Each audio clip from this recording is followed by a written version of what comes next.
முதலை எழுத்தெல்லாம் ஆதி பகவன் முதற்றே உலகு. வள்ளுவன் வாக்கியத்துக்கு இணங்க இன்று ஒரு அருமையான நாள். இன்னைக்கு ஒரு அருமையான தினமும் கூட. செவ்வாய்க்கிழமை தேய்பிறை அஷ்டமி வருவது என்பது கூடுதல் சிறப்பு. அந்த சிறப்பான தருணத்துல நம்மெல்லாம் இங்க ஒன்று கூடி அமர்ந்து கால பைரவனுடைய அருளை பெறுவதற்காக இங்க நாம் எல்லாம் அமர்ந்திருக்கிறோம். அந்த அருமையான நேரத்துல உங்களை எல்லாம் பார்த்து பேசுவதுல எங்களுக்கு ஒரு பெரும் மகிழ்ச்சி. இந்த அருள்மிகு திரு அஷ்ட கால பைரவரை நீங்க வணங்குறதுக்கு எல்லாம் இன்னைக்கு ஒரு பெரும் வாய்ப்பு கிடைச்ச மாதிரி எனக்கும் இந்த கோயில்ல இன்னைக்கு தான் வர்றதுக்கு ஒரு வாய்ப்பு கிடைச்சு. அப்படி இந்த ஒரு சிறப்பான வாய்ப்பை ஏற்படுத்தி கொடுத்த உங்களுக்கும் இந்த கோயில் நிர்வாகிகளுக்கும் திரு செந்தில்குமார் அவர்களுக்கும் எனது நெஞ்சார்ந்த நன்றிகளை நான் தெரிவித்துக் கொள்கிறேன். எனது உற்ற நண்பர் திரு செந்தில்குமார் அவர்களுக்கும் எனது நெஞ்சார்ந்த நன்றிகளை தெரிவித்துக் கொண்டு இன்னைக்கு நாம ஒரு அருமையான செய்தியை பத்தி கேட்க போறோம். அந்த செய்தி என்னன்னாங்க, நம்ம எல்லாருக்கும் எவ்வளவோ வேலைகள் இருக்கும். வேலைகள் இல்லாத நாள் இல்லை, ஓடாத நேரம் இல்லை. நம்ம ஓடி ஓடி தேஞ்சு போனதான் அதிகமா இருக்கும். அப்படி அந்த தேஞ்சு போன நேரத்துல நம்ம திரும்பி பார்த்தா என்ன இருக்குன்னு கேட்டீங்கன்னா நம்ம தேஞ்சு போனது மட்டும்தான் இருக்கு. அதையெல்லாம் தவிர்த்துட்டு இன்னைக்கு நம்ம மகிழ்ச்சியாக ஒரு இடத்துல ஒன்னா உட்கார்ந்து ஒரு பக்தியை நாம பெறும் பாருங்கன்னா அதுதான் வைப்ரேட்டும், அதாவது ஒரு நல்ல ஆற்றல் பிறக்கும் இடம். அப்படி நம்ம கூடுவதற்கு ஒரு இடம் தேவை, அதுதான் ஆலயம். அந்த ஆலயத்துக்கு நம்ம வந்திருக்கிறோம். அப்ப அந்த ஆலயத்துல நம்ம என்ன செய்தி இன்னைக்கு தெரிஞ்சுக்க போறாங்க, அதனுடைய தலைப்பு இன்னைக்கு நம்மளுடைய தலைப்பு என்னன்னா, எண்ணிய எண்ணம் ஈடேற துணை நிற்கும் பைரவர்.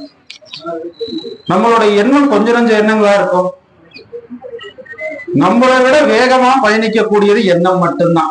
அந்த எண்ணத்துக்கு உருவம் இல்லை, ஒளி இல்லை, நம்ம கண்ணுக்கே தெரியாது.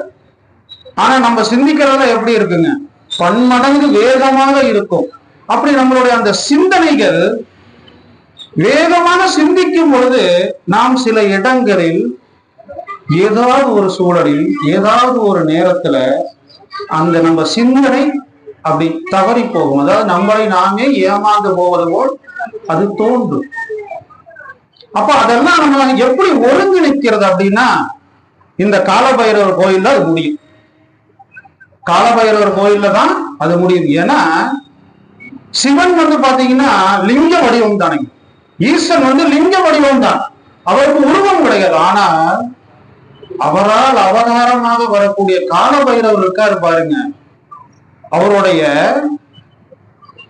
உலகத்தை காப்பவரும் அவர்தான். மிக கடினமான உருவம் கொண்டவரும் அவர்தான். அவரை போல ஒரு கடினமான உருவம் காலபைரவரை தவிர வேற எந்த பைரவருக்கும் இல்லை. அவ்வளவு கடினமான உருவம். எப்படி கடினமான உருவம்னு கேட்டீங்கன்னா, நமக்கெல்லாம் நெருப்புல விரல் வச்சாலே சுடும் இல்லைங்களா? நெருப்புல விரல் வச்சா சுடாம இருக்குமா? சுடும். ஆனால் நம் எம்பெருமான் காலபைரவர் அவர்கள் அந்த நெருப்பின் பந்தின் மீதே ருத்திரகாண்டம் ஆடக்கூடியவர். சிந்தித்து பாருங்கள். அப்பேற்பட்ட அந்த ருத்திரகாண்டம் ஆடக்கூடியவர் மிக பெரும் கருணை உள்ளம் கொண்டவர். அந்த கருணையை நாம் பெறுவதற்கு இந்த தேய்பிறை அஷ்டமி நாள் மிகவும் சிறந்தன. அப்ப நம்ம எண்ணங்களை எல்லாம் ஒருமுகப்படுத்துவதற்கு தான் இந்த இடம். இந்த கோயிலுக்கு வந்துட்டோம், நம்ம எல்லாம் தொடர்ந்து வந்துகிட்டு தான் இருக்கோம். ஆனா நமக்கு சில நேரங்கள் தோணும், நாங்க நல்ல எண்ணமா தான் வரோம், ஆனா எங்களுக்கு எல்லா நேரமும் எல்லாம் கிடைச்சிருது, ஏதோ ஒரு குறை இருப்பதாக நம் மனசுக்குள்ள அங்கே எங்கேயாவது ஒட்டிட்டு தாங்க இருக்கோம்.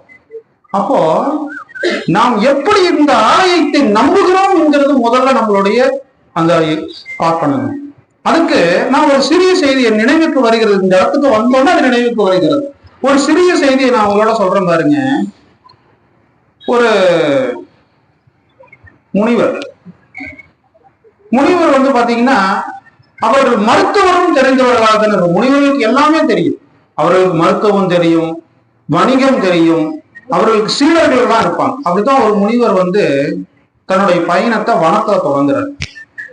அப்படி தொடங்கும் போது முனிவர்களுக்குள்ள என்ன பழக்கம் இருக்குங்க? காலை மாலை இரு வேளையும் இறைவனை நாம தொழுகிற மாதிரி அவங்களுக்கும் தொழுவது என்பது மிகப்பெரிய ஒரு கடமையா வச்சிருப்பாங்க. ஆனா முனிவர் தான் பயணிக்கிறாரு, காட்டுக்குள்ள போறாரு. அங்க எந்த கோயில போய் பார்க்கறது, எந்த சாமியை கும்பிடுறது, யார கும்பிடுறது அப்படின்னா கவலையே படாதீங்க, இன்னைக்கும் அதற்கு வழி இருக்கிறது. அதுதான் முனிவர் காட்டுகிறார் அந்த பாதை. சூரிய பகவான், சூரியன் தினந்தோறும் உதிக்கிறது. ஒரு நாளும் கூட அவர் உதிப்பதை நிறுத்தியிருக்காருங்களா? நிறுத்தினதே. அவர் உதித்துக் கொண்டேதான் இருக்கிறார். அப்படி சூரியனை வணங்கி குளத்தில் குளித்து சூரியனை வணங்கும் பழக்கம் அவர்கள் வைத்துக் கொள்வார். இறைவனை அதன் மூலம் காண்பார்கள். அப்படி அந்த முனிவர் போகும்போதெல்லாம் இதே செய்வார். ஒரு முறை பயணிக்கிறாரு, அவர் கூட சீடனும் பயணிக்கிறார். அந்த முனிவர் அதே மாதிரி இரவு தூங்கி எந்திருக்கிறார். காலையில் போய் குளத்துல குளிச்சுட்டு இறைவனை சூரிய நமஸ்காரம் செய்யலான்னு இறைவனை போய் வணங்குவதற்காக குளத்துல குளிச்சுட்டு அப்படியே நிக்கிறாரு. சூரிய பகவான் பேசுறாரு. சிந்தித்து பாருங்கள், சூரிய பகவான் பேசுவாரான்னு இங்க நமக்கு ஒரு கேள்வி வரும். ஏங்க, நான் ஒரு சின்ன கேள்வி கேட்கிறேன். இன்னைக்கு நம்ம கையில உலகமே அடங்கி இருக்குது, கைபேசி. இந்த போன்ல இருந்து நீங்க அமெரிக்காவில் பேசுறது சாத்தியமாகும் பொழுது ஒரு சிறந்த முனிவர் இறைவனிடம் பேசுவது எப்படி முடியாம போகும்? அதுதாங்க புரிதல். இறைவன் மீது நாம் கொண்டிருக்கும் நம்பிக்கை, புரிதல், பக்தி எல்லாமே அதுதான். அப்படி அந்த சூரிய பகவான் அந்த முனிவர்கிட்ட பேசுறாரு. என்ன பேசுறாருன்னா, இன்னைக்கு உன்னுடன் வந்திருக்கும் இந்த சீடன் ஒரு கண்டத்தினால், நல்லா தெரிஞ்சுக்கோங்க, அவருக்கு ஆயுள் முடியவில்லை, ஒரு கண்டத்தினால் இறக்கும் வாய்ப்பு உள்ளது, அவனை நீ காப்பாத்து அப்படின்னு சொல்லிட்டு சூரிய பகவான் மறந்துட்டாரு. இப்போ அந்த சூரிய பகவான் மேல எப்படி சொல்றாரு, அந்த கண்டம் எப்படி வருங்கிறதையும் சொல்றாரு பாருங்க. எப்படி சொல்றாருன்னா, ஒரு அரவம் தீண்டி, அரவம்னா பாம்பு, அரவம்னா பாம்பு, ஒரு அரவம் தீண்டி உன் சீடன் என்று இறக்க போகிறான், அவனை நீ காப்பாத்துன்னு அந்த முனிவர்கிட்ட சொல்லிட்டு சூரிய பகவான் மறந்துட்டார். இப்போ அந்த முனிவருக்கு என்ன தோணுதுன்னா, நம்ம சீடனுக்கு ஆயுள் முடியல, கண்டம் தான், அந்த கண்டத்திலிருந்து அவனை காப்பாத்தினால் போதும். அதுக்கு அவர் என்ன பண்றாரு, பாம்பு அரவனுக்கு தீண்டிதான் சாக போறாருன்னு தெரிஞ்சிருச்சு. இந்த மூலிகை செடியெல்லாம் பறிச்சுக்கிட்டார். இப்ப சீடன் கேட்கிறான், குருவே, நீங்க எப்பொழுதும் இந்த அரவம் தீண்டும் மூலிகைகள் எல்லாம் பறிச்சு வைக்க மாட்டீங்களே, இன்னைக்கு ஏன் பறிச்சு வைக்கிறீங்க? அப்ப முனிவர் சொல்றாரு, நம்ம காட்டு வழியில பயணிக்கிறோம், தேவைப்படும் அப்படின்னு சொல்றாரு. சீடன் அதற்கு மேல ஒன்றும் பேசல. எப்பொழுதுமே இங்க ஒரு அந்த நாள் எப்படி இருக்குன்னு கேட்டீங்கன்னா, அந்த சீடனுக்கு எப்பவுமே தன் குருவு உறங்கினதுக்கு அப்புறம் அவருடைய கால்களை மெல்ல மெல்ல பிடிச்சு விட்டுட்டு குருவுக்கான பணிவிடைகள்லாம் செஞ்சுட்டு தான் சீடன் தூங்குவாங்க. ஆனால் அன்று அந்த கண்டம் வேலை செய்து பாருங்க. முனிவரும் சீடனும் உட்கார்ந்து உணவு அருந்து உடனே சீடன் உறங்கி விட்டான். உறங்கியதே சீடனுக்கு தெரியல. இதுதான் விதி, உறங்கியதே தெரியல. அப்போ முனிவர் கொஞ்சம் புரிஞ்சுக்கிட்டார். இதெல்லாம் ஒரு சின்ன சின்ன சமிக்கைகள் தான். அதாவது ஒரு அசம்பாவிதம் நடக்க போகிறது, நம்ம கூட இருப்பவர்களை காப்பாற்றுவதற்கு இதெல்லாம் இறைவன் காட்டும் ஒரு சின்ன சின்ன வழிமுறைகள். அப்ப அந்த முனிவர் கொஞ்சம் புரிஞ்சுக்கிட்டார். புரிஞ்சுக்கிட்டு என்ன பண்றாரு, சீடனை அப்படியே பாக்குறாரு. சீடன் படுத்திருக்கிறதோ காட்டுக்குள்ள, காட்டுக்குள்ள அரவத்துக்கு பஞ்சமே இருக்காது, பாம்புக்கு பஞ்சமே இருக்காது. அப்படியே பாக்குறாரு. இப்படி இப்படி பார்த்துக்கிட்டே இருக்கும்போது ஒரு புதர்ல இருக்கிற செடி மட்டும் அசைக்கிறது. அப்ப புரிஞ்சுக்கிட்டார், இந்த வழியாதான் அரவம் வரப்போகிறது. அந்த அரவம் வந்த உடனேயே இவர் அந்த அரவத்திட்ட பேசுறாரு, முனிவர் பேசுறாரு, அரவமே நெல், என் சீடனை நீ தீண்டாதே அப்படின்னு சொல்றாரு.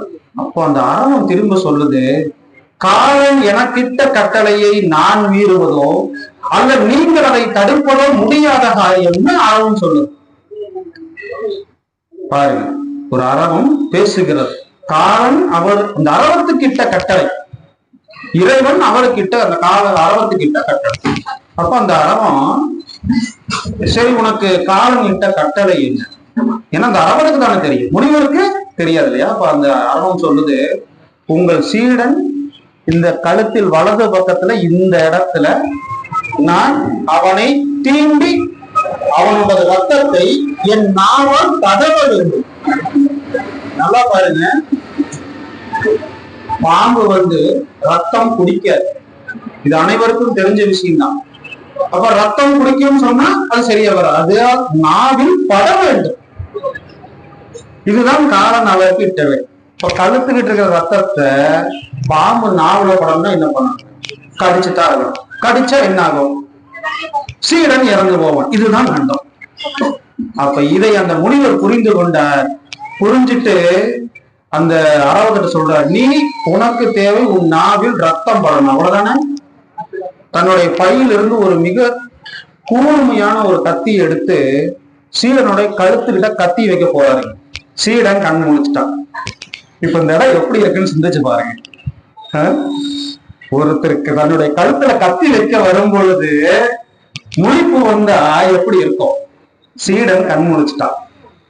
கண் முழிச்சு பார்த்துட்டு அந்த கத்தி வைக்கிறத பார்த்தோம்னா சீடன் மறுபடியும் உறங்குவது போலே நடிக்கிறான். இப்பொழுது உறங்கவில்லை. பாருங்க, தன்னுடைய கழுத்துல கத்தி, சீடன் உறங்குவது போல் நடிக்கிறான். அப்போ அந்த குரு அந்த கழுத்துல அப்படி லேசா கீறி அந்த ரத்தத்தை தன் கைகளால் எடுத்து பாம்பின் நாவில் தடவி விட்டுட்டு, காலம் உனக்கிட்ட கட்டளையும் முடிஞ்சிருச்சு, என் சீடனை நான் காப்பாத்தியும் விட்டேன் அப்படின்னு முனிவர் சொல்லிட்டு இந்த பச்சை அவரை ஏற்கனவே தன்னுடைய பையில அறவும் தீண்டும் பச்சளையும் பொறிச்சு வச்சிருக்காரு, காயம் மாற்றும் பச்சளையும் பொறிச்சு வச்சிருக்காரு. அப்ப அந்த பச்சளையெல்லாம் கசக்கி சீடனுக்கு அப்படி பத்தெல்லாம் போட்டோன்னு சீடன் எந்திரிச்சிட்டான். அப்போ சீடன்ட்ட குரு கேட்கிறார், இங்க என்ன நடந்ததுன்னு உனக்கு தெரியுமா? யார் கேட்கிறாருங்க? முனிவர் கேட்கிறார். அப்ப சீடன் சொல்றாரு, நீங்க என் கழுத்துல கத்தி வச்சது மட்டும் எனக்கு தெரிஞ்சது. சீடன் என்ன சொல்றாரு பாருங்க, அங்க நடந்தது எதுவும் தெரியல, நீங்கள் என் கழுத்தில் கத்தி வைத்தது மட்டும் எனக்கு தெரிந்தது அப்படின்னு. அப்ப குரு கேட்கிறார், நீயே நான் கத்தி வைக்கும் பொழுது அதை தடுக்கவில்லை அப்படின்னு கேட்கிறார். எப்படி ஒரு உரையாடல் வந்து பாருங்க, சீடனுக்கும் குருவுக்கும். அப்போ சீடன் சொல்றான், என் குரு எனக்கு எது செய்தாலும் நல்லது மட்டும்தான் செய்வார், நான் நல்லா இருக்கிறது மட்டும்தான் என் குரு நினைப்பார், என் குரு எனக்கு எது செய்தாலும் அது நல்லதே அப்படின்னு சொன்ன உடனே அந்த குரு அவனை கட்டி பிடிச்சிட்டு இங்க நடந்ததெல்லாம் சொல்ற.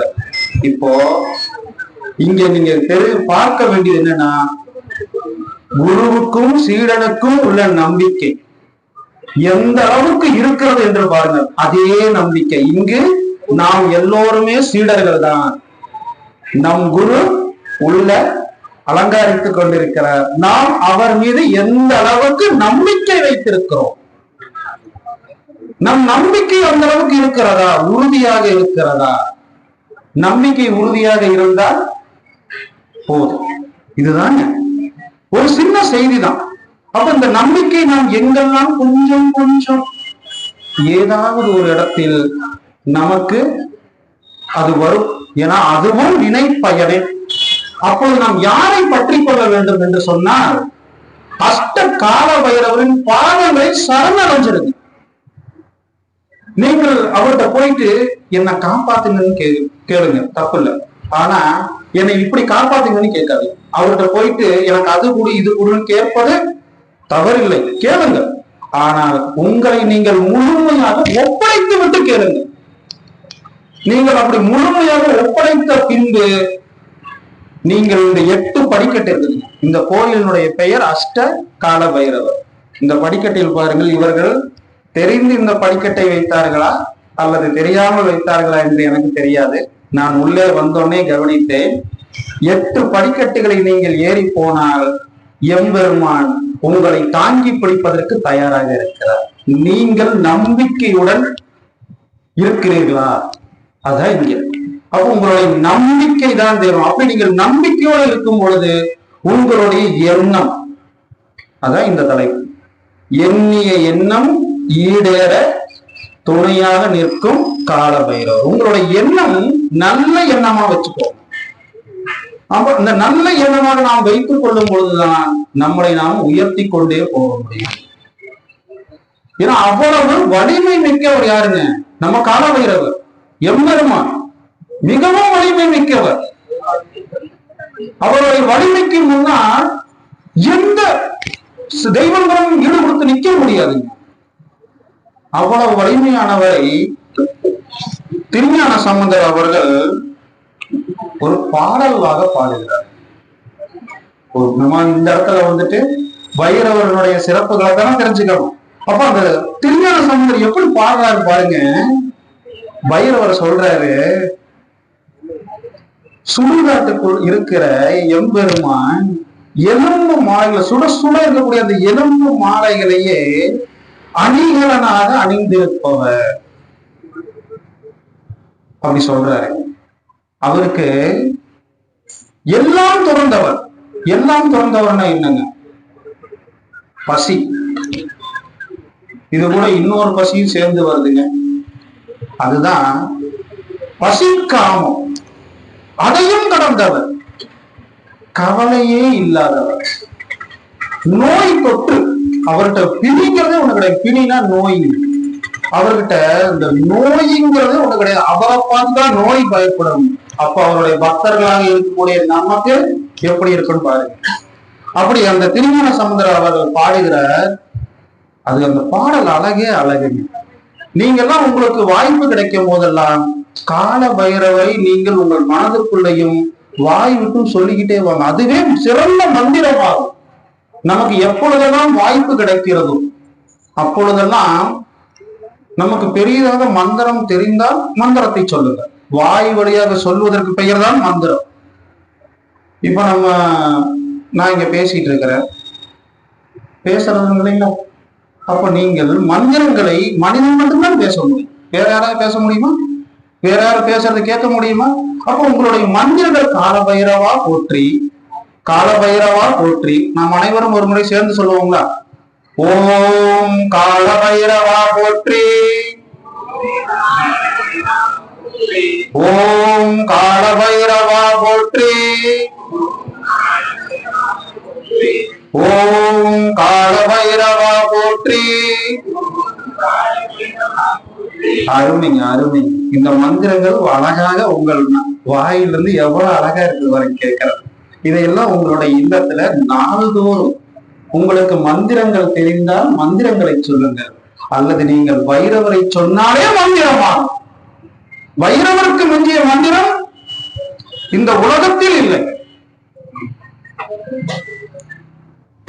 அப்பேற்பட்ட இந்த மந்திரத்தை திருஞான சம்பந்தர் எப்படி இறைவனை போற்றி புகழ்கிறார் பாருங்கள். இதெல்லாம் எதுக்காக நான் சொல்றேன் அப்படின்னா, உங்களுக்கு வாய்ப்பு இருக்கும் பொழுது திருஞான சம்பந்தர் பதிகம், இந்த பதிகத்தை படித்து பாருங்கள். அந்த பதிகத்துல கால பைரவர் அப்படி வணங்குறாரு, உருக்கி உருக்கி வணங்குறார். நமக்கெல்லாம் தெரியும் மாணிக்க வாசகர் சிவனை எப்படி உருகி உருகி நாயின கடையனை கடந்தேன்பார். இங்க நம்ம பைரவருடைய வாகனமே என்ன வாகனங்க? சத்தமா சொல்லுங்க, என்ன வாகனம்? அருமை, அநாய். அது நாயினுக்கு நாயாய் கிடப்பேன்னு மாணிக்க வாசகர் பாடுகிறார். பித்தா பிறை சூடாரெல்லாம் பாடி அந்த திருவாசகம்லாம் உங்களுடைய நீங்க எல்லாம் வாய்ப்பு கிடைக்கும் போது படியுங்கள். படிக்க நேரம் இல்லையா? உலகமே இந்த கைபேசியில் இருக்கிறது. அந்த கைபேசியில் திருவாசகத்தை ஒரு அதிகாரம் கேட்டு பாருங்க.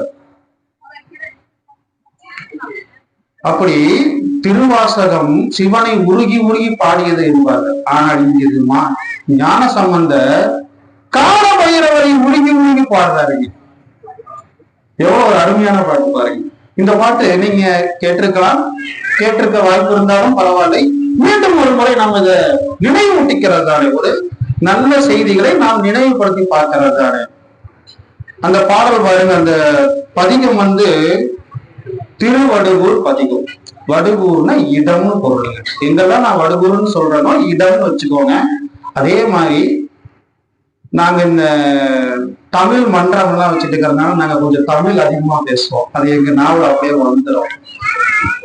வைரவர் அப்படிங்கிறது வந்து பாத்தீங்கன்னா பிறமொழி சொல். வைரவர் என்பது தமிழ் சொல். இந்த வைரவர்னா என்னங்க? நீங்க இந்த ஒரு பழமொழி பேச்சுவாக்கு அந்த குழந்தைகளை சொல்லி கேள்விப்பட்டிருப்பீங்களா? வைரம் பாஞ்ச நான் அந்த அதுக்கு அடுத்த வார்த்தையை நான் சொல்ல முடியாது இல்லையா? அதுக்கு அடுத்த வார்த்தையை நான் சொல்ல முடியாது இல்லையா? அப்படி வைரம் பதிந்த ஒளி பொருந்திய எம்பெருமான் அவர் திருஞான சம்பந்தர் பாடுறாரு பாருங்க.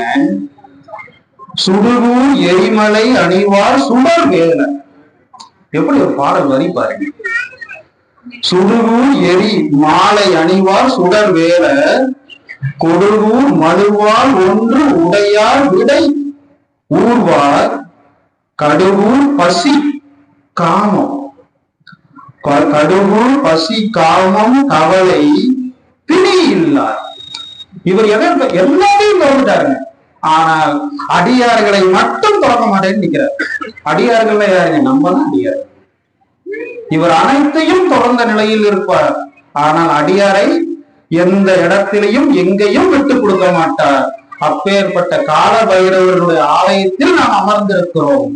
இன்னைக்கு நாம் அவரை பத்தி தெரிஞ்சுக்கிறதே நமக்கு கிடைச்ச பெரும் பாக்கியம். அந்த நம்பிக்கையோட இருங்க. உங்களுக்கு இருக்கக்கூடிய இந்த நம்பிக்கை தான் உங்களை உயர்த்தி கொண்டே போகும். குமர் சூழ்ந்த வடுகூர் அடிகளே அப்படிங்கிறாரு. அடிகளேங்கிறத நாம தான். அப்படி அவர் உருகி பாடுறாரு.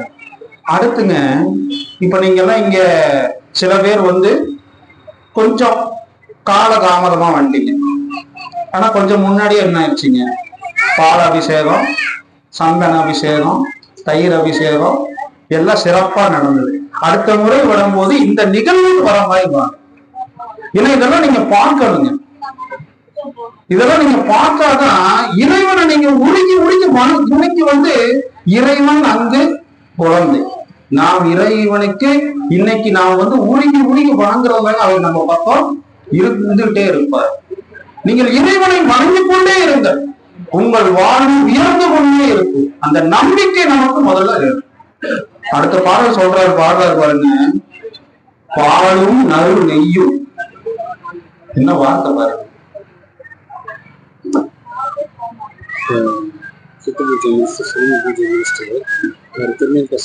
நீங்க ஆரம்பிச்சு சரி எல்லாம் லைன்ல இருப்பாங்க. அப்படியே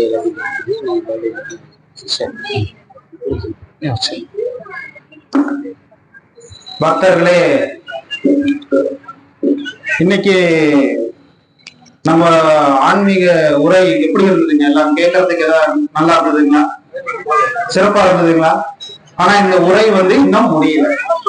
ஏன்னா இப்போ நீங்க எல்லாம் தீபாவளை பார்க்க போறீங்க. அதனால கொஞ்சம் இந்த உரையை நிறுத்தி வச்சு சொல்லியிருக்காங்க. தீபாவளை முடிச்சதுக்கு அப்புறம் நாம் வந்து இந்த உரையை நீங்கள் விருப்பப்பட்டால் தொடரலாம். அனைவரும் தீபாவளை பார்க்க